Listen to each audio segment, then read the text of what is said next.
하나님의 말씀 구약성경 잠언 9장 말씀입니다. 구약성경 잠언 9장 1절로 끝절 말씀 18절 말씀까지를 교독하도록 하겠습니다. 지혜가 그의 집을 짓고 7 기둥을 다듬고 짐승을 잡으며 포도주를 혼합하여 상을 갖추고 자기의 여종을 보내어 성중 높은 곳에서 불러 이르기를 어리석은 자는 이리로 돌이키라. 또 지혜 없는 자에게 이르기를 너는 와서 내 식물을 먹으며 내 혼합한 포도주를 마시고 어리석음을 버리고 생명을 얻으라. 명철의 길을 행하라 하느니라. 거만한 자를 징계하는 자는 도리어 능욕을 받고 악인을 책망하는 자는 도리어 흠이 잡히느니라. 거만한 자를 책망하지 말라. 그가 너를 미워할까 두려우니라. 지혜 있는 자를 책망하라. 그가 너를 사랑하리라.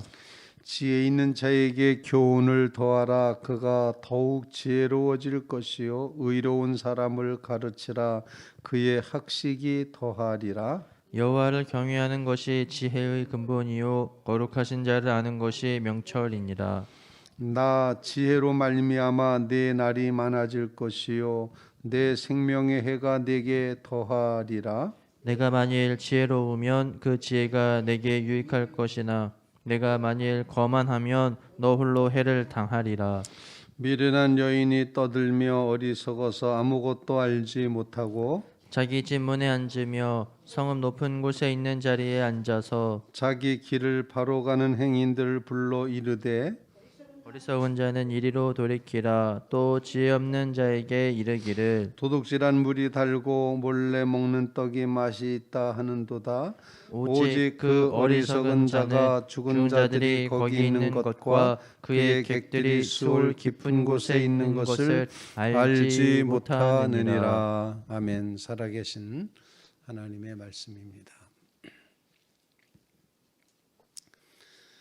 창조시의 지혜가 하나님과 함께했다 이렇게 표현함으로써 앞부분에서는 지혜를 의인화시켜서 성부 하나님에게 비유했습니다. 오늘 9장 말씀에는 마치 성자 예수님께 지혜를 비유하는 것과 같은 그런 이제 상징적인 해석을 할 수 있는 그런 본문의 말씀이 오늘 기록이 되어 있습니다. 그래서 누구든지 목마르거든 다 내게로 나오라 이렇게 초대하는 그런 말씀. 수고하고 무거운 짐진 자들은 다 내게로 오라. 내가 너희를 편히 쉬게 하리라. 이렇게 말씀하시는 주님의 음성이 본문에서 들리는 듯합니다. 그래서 본문 5절 말씀에 보면 너는 와서 내 식물을 먹으며 내 혼합한 포도주를 마시고 어리석음을 버리고 생명을 얻으라. 명철의 길을 행하라 하느니라. 마치 성만찬에 초대하는 것과 같은 그런 말씀을 우리에게 허락해 주셨습니다. 오늘 이 잠언 9장의 말씀은 지혜라고 하는 것을 의인화시켜서 앞부분에 말하고 있고 뒷부분에는 이제 지혜와 예수 그리스도에 대해서 반대되는 어리석은 그런 이제 바벨론을 표현하기도 하고 영적 타락한 것을 표현하기도 하고 악의 세력을 표현하기도 하는 음료의 초대를 거기 또 기록을 하고 있습니다. 그리고 중간에 이제 7절 말씀부터 그 중간 말씀은 지혜를 가질 때 결과가 어떠하냐 하는 것을 이제 말씀을 하고 있습니다. 그래서 오늘 본문 말씀을 통해서 함께 기도할 제목을 나눌 수 있기를 간절히 바랍니다. 그 첫 번째로다는 하나님께서 우리를 불러주시고 초대해 주신다. 예수 그리스도는 참 지혜로서 우리가 믿고 따라야 될 그 지혜로서 성자 예수께서 우리를 부르시고 있다는 것입니다. 주님의 초청이 이루어지고 있습니다. 주님이 우리를 부를 때 우리는 거저 갑니다. 우리가 고백한 찬송가 가사처럼 우리는 주님 앞에 거저갑니다. 이런 이제 응답이 있어야 된다 생각을 합니다. 주님의 부르심, 이것은 언제 어디서나 늘 있다는 사실을 우리가 기억을 해야 됩니다. 주님은 항상 우리를 부르십니다. 우리가 평안할 때에도 우리를 부르십니다. 우리가 연약할 때도 우리를 부르십니다. 우리가 병들어 있을 때도 우리를 부르십니다. 주님이 우리를 부르신다는 사실, 이 주님의 초대, 주님의 초청, 이 초청에 대해서 우리는 깊은 묵상을 하며 과연 주님이 우리를 부르십니다. 지혜로 표현된 성자 예수께서 우리를 불러주신다는 사실. 그래서 때때로 우리에게 말씀하십니다. 힘들지, 어렵지, 고생스럽지. 그래서 주님께서는 우리에게 수고하고 무거운 짐진 자들아 다 내게로 오라 말씀하십니다. 죄의 짐을 지고 무거워서 허덕이는 인생에게 내게로 와라 말씀하십니다. 주님은 우리가 주님께 그 초대에 응하여 주님께 가기만 하면 주님께서는 우리의 모든 죄의 짐을 벗겨주시고 내 멍에를 메고 이제 편히 쉬라. 내 멍에는 쉽고 가볍다. 이렇게 말씀을 하신다는 겁니다. 주님의 이 십자가의 놀라운 은혜로 초대하시는 이 귀한 초대가 우리의 삶 속에 이루어지고 있다는 사실을 기억하시기를 간절히 바랍니다. 이 지혜는 초대하기 위해서 이제 공공장소에 나가서 초대한다 표현을 합니다. 3절 말씀, 자기의 여종을 보내어 성중 높은 곳에서 불러 이르기를 어리석은 자는 이리로 돌이키라. 또 지혜 없는 자에게 이르기를 너는 와서 내 식물을 먹으며 내 혼합한 포도주를 마시고 어리석음을 버리고 생명을 얻어라. 이렇게 말씀하고 있습니다. 주님께 가까이 나아가 어리석음을 버리고 생명을 얻게 하시는 이 귀한 축복을 누리는 믿음의 성도들 되시기를 주님의 이름으로 부탁을 드립니다. 주님, 우리로 주님의 초대에, 주님의 초청에 응하게 하옵소서. 수고하고 무거운 짐을 다 지고 있는데 주님 앞에 내려놓게 해 주십시오. 또 고통의 멍에 벗으려고 예수께로 옵니다. 우리가 고백의 찬양을 드리는데 오늘 찬송가 가사처럼 우리는 주님 앞에 큰 죄에 빠진 날 위에 이렇게 초청하고 계시는 주님 앞에 거저 갑니다. 정말 빈손 들고 갑니다. 자격 없지만 갑니다. 이런 신앙 고백으로 주님의 초청에 응하는 믿음의 백성들이 다 되시기를 주님의 이름으로 축원을 드립니다. 주님, 오늘도 우리를 이렇게 불러주시고 초청해 주시니 감사합니다. 주님이 나를 부르셨습니다. 이 신앙 고백으로 하나님 앞에 감사하며 서는 주의 백성들, 나는 거저 자격 없지만 주님만 의지하며 거저 갑니다. 주께로 거저 갑니다. 고백하는 믿음의 심령들이 다 되시기를 주님의 이름으로 부탁을 드립니다. 두 번째로 오늘 본문 말씀을 통해서 가르쳐 주신 것은 거만하지 말아라. 거만한 자에게는 도리어 능욕을 받게 되고 거만한 자를 책망하지 말라. 그가 미워한다. 이렇게 표현하면서 거만한 자와 지혜로운 자를 구분을 짓고 있습니다. 정말 거만한 자는 가르쳐도 가르침을 듣지 않고 왜 날 가르치느냐고 그렇게 말하죠. 그런데 지혜로운 자는 가르칠 때 그 학식이 더하게 되고 깨달음이 더하게 된다. 그러니까는 가르칠 때도 이 사람이 거만한 자인가 지혜 있는 자인가 판단을 해서 가르쳐야 된다. 그런 얘기입니다. 거만한 자라는 표현, 자기를 하나님의 자리에 놓고 살아가는 교만을 의미하고 있습니다.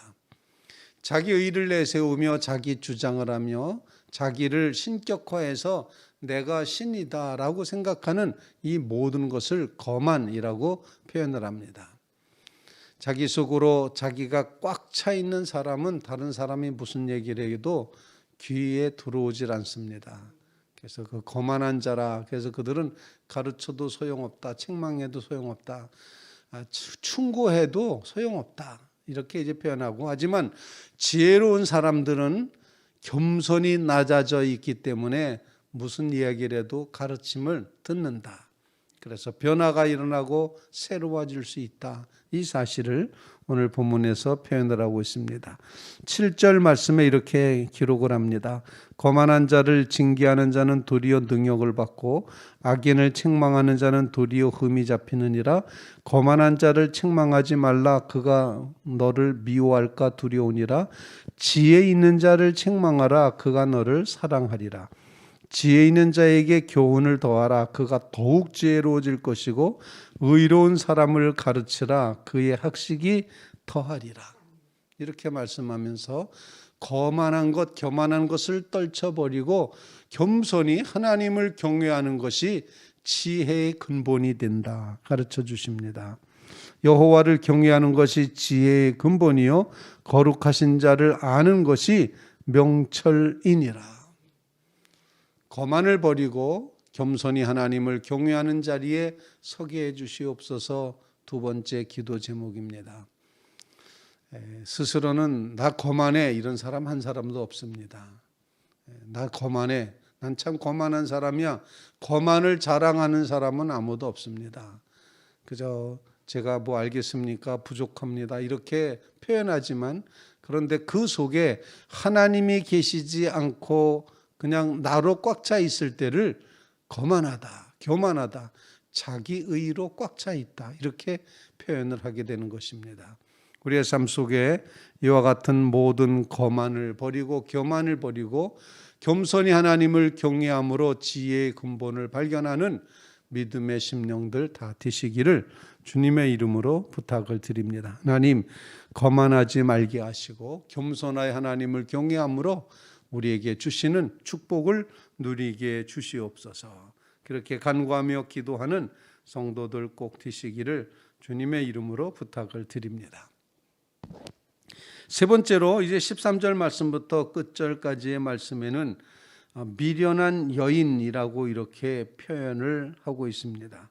즉 어리석음도 의인화시켜서 미련한 여인 이렇게 표현하면서, 이 어리석음은 우리에게 떠들며 어리석어서 아무것도 알지 못하고 자기 집 문 앞에 앉으며 성읍 높은 곳에 있는 자리에 앉아서 자기 길을 바로 가는 행인들을 불러 이르되 어리석은 자는 이리로 돌이키라. 또 지혜 없는 자에게 이르기를 도둑질한 물이 달고 몰래 먹는 떡이 맛이 있다 하는도다.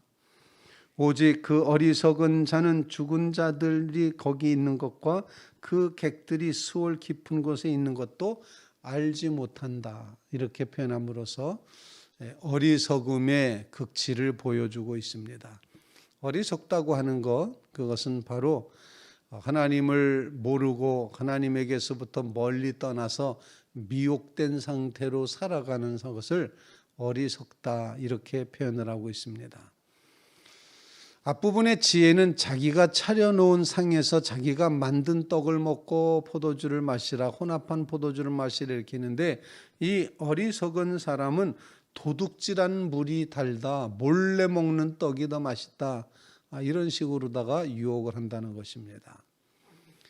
그냥 공짜로 사는 거죠.